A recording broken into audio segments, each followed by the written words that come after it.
mangsa kala dumawahi kodang saking panguwasaning Gusti ingkang marabeng dumadi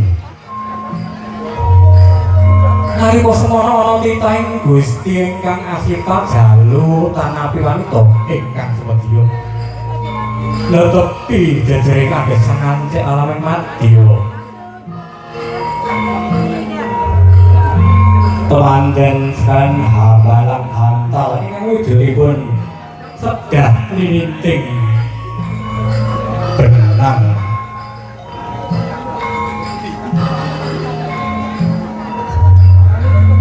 pangadep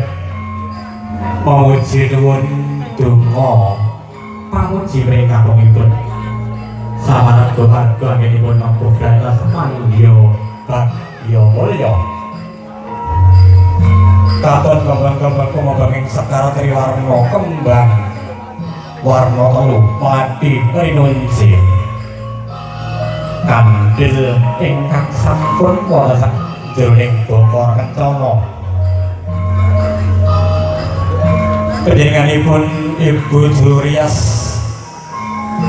Lucy Meap ingkang sampun mratitasaken menggah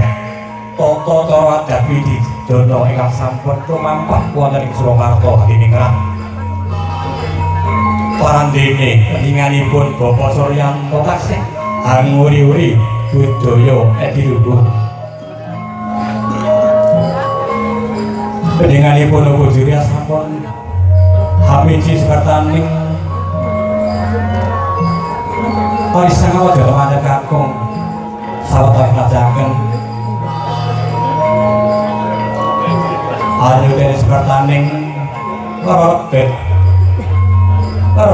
ingkang wonten manggonipun bisa apa temanten temanten kakung Hamidah Tiganantiga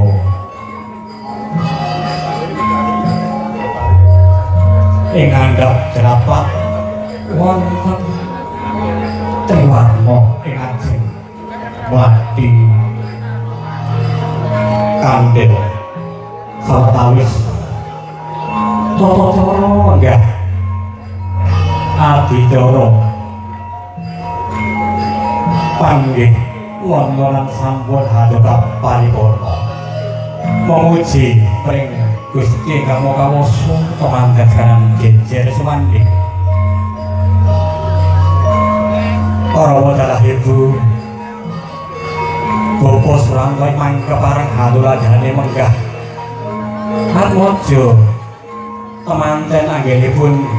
bebrayan nganjik wonten alaming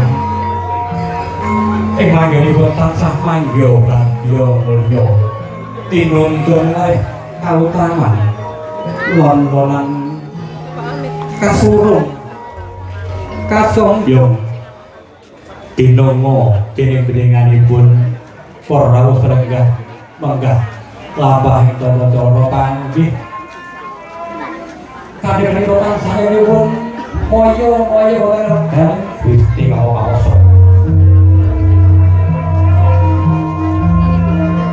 moyo-moyo laras moyo ingkang hanyar dumadi saking gending-gending kaluwarti sakitar kawula ingkang pinata pranata wicara pinata hatining ora setunggal dasar piyane bagus dijaluki piye-piye manut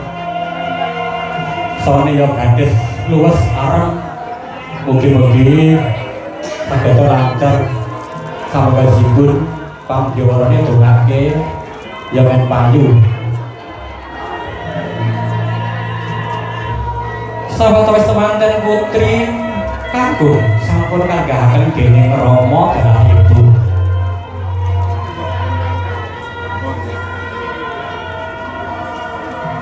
Pendinganipun Ibu Jurias sampun pratisaken menggah lumading tata cara bebatimpang kathah puja sawetawis manggil inggih ngabekten nyuwun donga pangestu dhateng Rama Ibu kekalihipun antawisipun Bapak Suryanto kaliyan putripun Bapak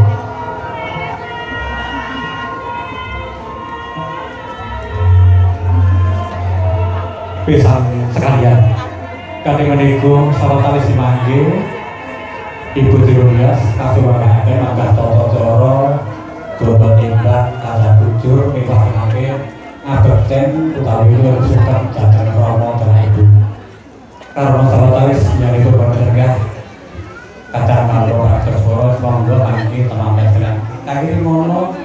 lan gending sarwi mangke kula